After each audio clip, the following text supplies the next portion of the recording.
Hi friends, welcome back to our channel. അങ്ങനെ ഇന്നാണ് നമ്മുടെ റിസപ്ഷൻ ഡേറ്റ് വന്നെത്തിയിട്ടുള്ളത്. അപ്പോൾ നമ്മളിപ്പോൾ നേരം ബാങ്ക് കൊടുത്തു കഴിഞ്ഞ് നമ്മളിപ്പോൾ അവളെ ഒരുക്കാൻ വേണ്ടിയിട്ടുള്ള ഒരു പരിപാടിയിലാണ്. അപ്പോൾ അവൾ സുബഹി നിസ്കരിച്ച് റെഡി ആയിട്ടുണ്ട്. ഇനിയിപ്പോൾ മേക്കപ്പ് തുടങ്ങണം. അതിന് ശേഷം എല്ലാവരും ഒരുങ്ങിയിട്ട് നമുക്ക് ഓഡിറ്റോറിയത്തേക്ക് പോകണം.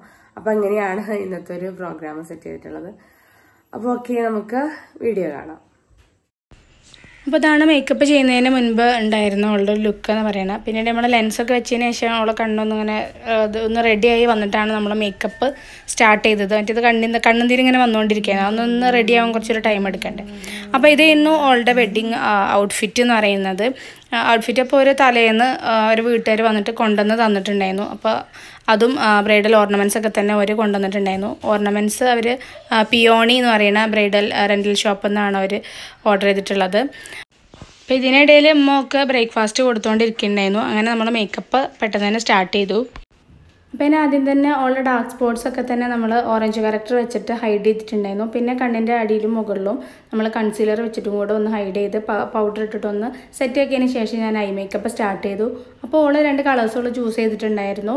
അത് നമ്മൾ ഔട്ട്ഫിറ്റിക്ക് മാച്ചായ രീതിയിലാണ് നമ്മൾ ഐ മേക്കപ്പ് കൊടുത്തത്. പിന്നീട് നമ്മൾ ബാക്കിയുള്ളതെല്ലാം കൂടെ കൺസീൽ ചെയ്ത് ഫൗണ്ടേഷനും ഇട്ടിട്ട് നമ്മൾ മേക്കപ്പ് നമ്മൾ സെറ്റാക്കി വെച്ചു. അധികം കോണ്ടൂർ ചെയ്തിട്ടുണ്ടായിരുന്നില്ല. അവളെ മുഖം മെലിഞ്ഞ ഒരു മുഖം ആയതുകൊണ്ട് തന്നെ കോണ്ടൂർ നമ്മൾ അധികം ചെയ്തിട്ടുണ്ടായിരുന്നില്ല. ബാക്കി ഹൈ പോയിൻറ്റ്സ് ഒക്കെ ഹൈലൈറ്റ് ചെയ്തിട്ട് ഫേസ് മേക്കപ്പ് നമ്മൾ പെട്ടെന്ന് തന്നെ കഴിച്ചു. ഹെയർ നമ്മൾ ഓൾറെഡി ക്രിംപ് ചെയ്ത് വെച്ചിട്ടുണ്ടായിരുന്നു. അപ്പോൾ നമ്മുടെ മേക്ക് ഓവറിൻ്റെ പേജ് ഇൻസ്റ്റാഗ്രാമിലുണ്ട് കേട്ടോ. അത് ഫോളോ ചെയ്യാത്തവരൊന്ന് ഫോളോ ചെയ്യുക. ഞാനിവിടെ സ്ക്രീനിൽ എന്തായാലും കൊടുക്കാം. അതിൻ്റെ ലിങ്കും ഞാൻ ഡിസ്ക്രിപ്ഷനിൽ കൊടുക്കാം.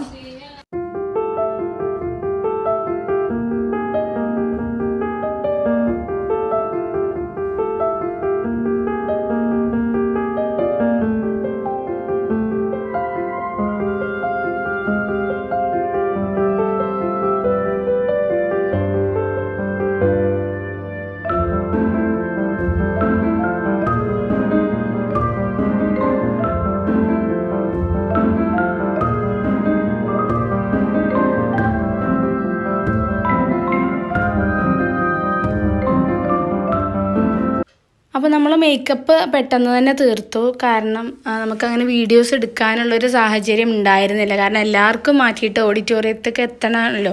അപ്പോൾ ഫോട്ടോഗ്രാഫറും വന്ന് നിൽപ്പുണ്ടായിരുന്നു. പക്ഷേ നമ്മൾ എല്ലാ സാധനങ്ങളും നമ്മൾ റെഡിയാക്കി മേക്കപ്പൊക്കെ പെട്ടെന്ന് കഴിഞ്ഞെങ്കിലും ഫ്ലവറൊക്കെ ഞാൻ തലേന്ന് തന്നെ വാങ്ങി റെഡിയാക്കി വെച്ചിട്ടുണ്ടായിരുന്നു. പക്ഷേ അതൊക്കെ പെട്ടെന്ന് സെറ്റായെങ്കിലും നമുക്ക് ഫ്ലവർ വെക്കാനുള്ള അത്രയും ഒരു യൂപ്പിന്നിൻ്റെ ഒരു കുറവ് നമ്മളടുത്ത് വന്നു. ഇവിടെ ഉണ്ടായിരുന്നു, പക്ഷേ അതെന്തോ കാണാനില്ലാത്തൊരു സിറ്റുവേഷൻ വന്നു. അപ്പോൾ നമ്മൾ നമ്മുടെ നെയ്ബറായിട്ടുള്ള ഷിബുവിനെ പറഞ്ഞയച്ചു ഫാൻസി പോയി കൊണ്ടുവരാൻ വേണ്ടിയിട്ട്. പക്ഷേ രാവിലെ തന്നെ ആയതുകൊണ്ട് ഫാൻസി തുറന്നിട്ടുമില്ല. അപ്പോൾ അത് തുറന്നിട്ടാണ് പിന്നീട് ഓൻ ഇതും കൊണ്ട് വരുന്നത്. അത്രയും സമയത്തോടെ ഫോട്ടോഗ്രാഫർമാർ 2 പേരും നമ്മളെ അവിടുത്തെയും അനീസ്കയാണ് അവിടുത്തെ ആള് ഫോട്ടോഗ്രാഫർ അനീസ്കയായിരുന്നു, ചെക്കൻ്റെ വീട്ടിലത്തെ.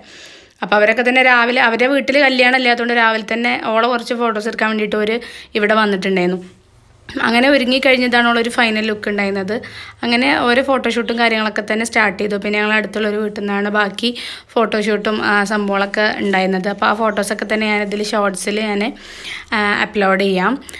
പിന്നെ അതിന് ശേഷം ഞങ്ങൾ ഓഡിറ്റോറിയത്തിലെത്തി. പിന്നെ ഫംഗ്ഷൻ ആണല്ലോ, അതിൻ്റെ ഒന്നും വീഡിയോസ് എനിക്ക് അന്നത്തെ ഒരു തിരക്ക് കാരണം എനിക്ക് എടുക്കാനായിട്ട് പറ്റിയിട്ടില്ല. അപ്പോൾ ചെറിയ വീഡിയോസൊക്കെയാണ് ഉണ്ടായിരുന്നത്. അങ്ങനെ 1 മണിയൊക്കെ ആയപ്പം ചെറുക്കൻ വന്നതിന് ശേഷം പിന്നെ നമ്മൾ കൈ കൊട്ടിയിട്ടാണ് ഓളെ സ്റ്റേജിക്ക് കൊണ്ടുവന്നത്. ഒരു പാട്ടൊക്കെ ഇട്ട് കൈ കൊട്ടിയിട്ടാണ് സ്റ്റേജിക്ക് കൊണ്ടുവന്നത്. അപ്പോൾ നിക്കാഹ് തലേന്ന് തന്നെ കഴിഞ്ഞതുകൊണ്ട് നമുക്ക് ഈ ഒരു മഹർ കെട്ടൽ ചടങ്ങ് കഴിഞ്ഞിട്ടുണ്ടായിരുന്നില്ല. അപ്പോൾ പിന്നീട് അതിന് ശേഷം ഉണ്ടായിരുന്നത് മഹർ കെട്ടൽ ചടങ്ങായിരുന്നു. അങ്ങനെ മഹർ കെട്ടുന്ന വീഡിയോ അതുപോലെ അതും നമുക്ക് കിട്ടിയില്ല. വേറെ ആരൊക്കെ എടുത്തിരുന്നു, പക്ഷേ ഞാൻ കുറേ അടുത്ത് ഇങ്ങനെ ചോദിച്ചു, പക്ഷേ നമുക്കത് അവൈലബിൾ ആയില്ല. അങ്ങനെയാണ് വീഡിയോ കുറച്ച് ഇടാൻ ഇത്രയും ലേറ്റ് ആയത്. അപ്പോൾ എന്തായാലും അതിൻ്റെ ഫോട്ടോസ് ഞാൻ ഇതിൽ ഇൻക്ലൂഡ് ചെയ്യാം.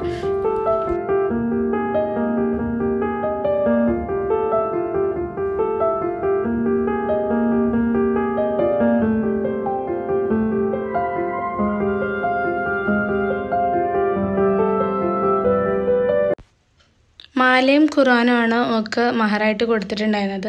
പിന്നെ ഞങ്ങളുടെ ഫാമിലി ഫോട്ടോസാണ്, ഞങ്ങൾ ഇങ്ങനെ ഒരുമിച്ച് നിന്നിട്ടുള്ള ഫോട്ടോസൊക്കെയാണ് ഞാൻ ഇതിൽ ഇൻക്ലൂഡ് ചെയ്തിട്ടുള്ളത്. പിന്നെ ഞാനും ഓളും നിന്നിട്ടുള്ള ഫോട്ടോ, ബാക്കി എല്ലാവരുടെയും ഫോട്ടോസ് നമ്മൾ ഷോർട്സായിട്ട് ഇതിൽ നമ്മൾ അപ്ലോഡ് ചെയ്യും കേട്ടോ നമ്മുടെ ചാനലിൽ. പിന്നെ മോനക്കൊരു മോതിരം ഇട്ടിട്ടുണ്ടായിരുന്നു. പിന്നെ ഇനി വരുന്നത് എൻ്റെ ഉപ്പാൻ്റെ ഫാമിലിയാണ്. ഞങ്ങൾ മടത്തിൽ ഫാമിലിയാണ് ഈ മൊത്തം കാണുന്നത്. ഓക്കെ, അങ്ങനെ ഫോട്ടോഷൂട്ടിനൊക്കെ ശേഷം അവൾ പുതുപ്പെണ്ണ ഇറങ്ങി. അവൾ അന്ന് അവരങ്ങോട്ട് കൊണ്ടുപോയിട്ട് രാത്രി തന്നെ വീട്ടിൽ തിരിച്ചു കൊണ്ടുവന്നാക്കി. അങ്ങനെയാണ് ഒരു പ്ലാൻ ചെയ്തിട്ടുണ്ടായിരുന്നത്. കാരണം ഓരോ വീട്ടിൽ കല്യാണം കഴിയാത്തതുകൊണ്ട് തന്നെ ഇനിയിപ്പോൾ ഒരു ട്രിപ്പ് ഇതൊക്കെ എന്തായാലും പോകില്ല. അപ്പോൾ ആദ്യം വീട്ടിൽ കയറ്റിയിട്ട് അങ്ങനെ കൊണ്ടുപോകാന്നുള്ളൊരു രീതിയിലാണ് ആദ്യം ഒരു വീട്ടിൽ കൊണ്ടുപോയത്. അപ്പോൾ ഹാദി ഭയങ്കര ഇമോഷണലായിരുന്നു. ഞങ്ങൾക്കിപ്പോൾ എന്തായാലും ഇവിടെ രാത്രി വരുമല്ലോ, അപ്പോൾ അവരിത് വല്ലാണ്ട് അങ്ങനെ തോന്നിയില്ല. പക്ഷേ ഹാദി ഭയങ്കരമായിട്ട് കരഞ്ഞു, ഭയങ്കര സങ്കടപ്പെട്ടിട്ട് കരഞ്ഞിട്ടുണ്ടായിരുന്നു.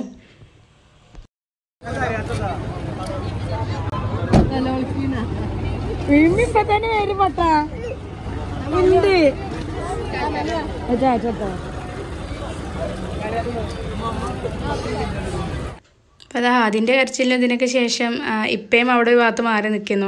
ഇപ്പോൾ യാത്ര പറഞ്ഞ് ഇറങ്ങിയാൽ അത് ഇപ്പയും അവളെ കൂടെ അങ്ങനെ വണ്ടി കയറ്റാനൊന്നും ഇപ്പയും വന്നിട്ടുണ്ടായിരുന്നില്ല. ഇപ്പോൾ അവിടെ നിന്ന് മാറി നിന്നിട്ടുണ്ടായിരുന്നു. ഇപ്പാക്കും ആ ഒരു വിഷമം പറയുമ്പോൾ രാത്രി തിരിച്ചു വരും, പക്ഷേ അവർ ഇറങ്ങുന്ന ടൈമിലുള്ള ആ ഒരു മൊമെൻറ്റ് നമുക്ക് എന്തായാലും ഒരു സങ്കടം തന്നെ ആയിരിക്കുമല്ലോ. അങ്ങനെ പക്ഷേ ഓക്ക് ശരിക്കും സങ്കടം എന്താ വന്നതെന്ന് വെച്ചാൽ മുത്തു വിളിച്ചില്ല എന്നുള്ളൊരു ഇതുണ്ടായിരുന്നു. അത് നമ്മുടെ മുന്നൻ്റെയും നന്നുവിൻ്റെയൊക്കെ മൂത്ത ആൾ, ഓനിവിടെ നാട്ടിലില്ലല്ലോ. അപ്പോൾ ഓന് മിക്കൊന്നും ഇല്ലാത്ത ഞങ്ങൾ എന്തായാലും ഭയങ്കരമായിട്ട് മിസ് ചെയ്തിട്ടും എനിക്ക് പേഴ്സണലി ഭയങ്കര വിഷമം കാര്യങ്ങളൊക്കെ നമുക്ക് ഉണ്ടായിരുന്നു. പക്ഷേ ഓൾക്കത് ഭയങ്കരമായിട്ടൊരു സങ്കടമായി. പിന്നെ വണ്ടിയിൽ നിന്ന് ഓൻ വിളിച്ചിട്ടുണ്ടായിരുന്നു എന്നോൾ പറഞ്ഞു. ഓൻ ശരിക്കും വിളിക്കാത്തത് ഞങ്ങളൊക്കെ കല്യാണം കഴിഞ്ഞ് പോകാമെന്ന് പറയുമ്പോൾ എനിക്ക് ഭയങ്കര സങ്കടമാണ്. ആൾ ഭയങ്കര ഇമോഷണലാണ്. അതുകൊണ്ടാണ് ഓൻ അന്നത്തെ ദിവസം അങ്ങനെ വിളിക്കാതെ കൊണ്ട് നടന്നിട്ടുണ്ടായിരുന്നത്. അപ്പോൾ എന്തായാലും ഇത്രയാണ് നമ്മുടെ വീഡിയോ ഉണ്ടായിരുന്നത്. അപ്പോൾ ഇന്നത്തെ വീഡിയോ എല്ലാവർക്കും ഇഷ്ടമായിട്ടുണ്ടാവുമെന്ന് വിചാരിക്കുന്നു. കാരണം നമുക്ക് അധികം ഇതൊന്നും ഇതിൽ ഇൻക്ലൂഡ് ചെയ്യാൻ വേണ്ടിയിട്ട് പറ്റിയിട്ടില്ല. ഇതൊരു തട്ടിക്കൂട്ട് വീഡിയോ ആയിട്ട് എല്ലാവരും എടുക്കണം. അപ്പോൾ എന്തായാലും നമ്മുടെ വീഡിയോ ഇഷ്ടമായിട്ടുണ്ടെങ്കിൽ ലൈക്കും ഷെയറും ചെയ്യാൻ മറക്കരുത്. അതുപോലെ തന്നെ നമ്മുടെ ചാനൽ ആദ്യമായിട്ട് കാണുന്നവരുണ്ടെങ്കിൽ നമ്മുടെ ചാനൽ സബ്സ്ക്രൈബ് ചെയ്യുക. അപ്പോൾ പിന്നെ നമുക്ക് മറ്റൊരു വീഡിയോയിൽ കാണാം. അതുവരേക്കും ടേക്ക് കെയർ. ബൈ.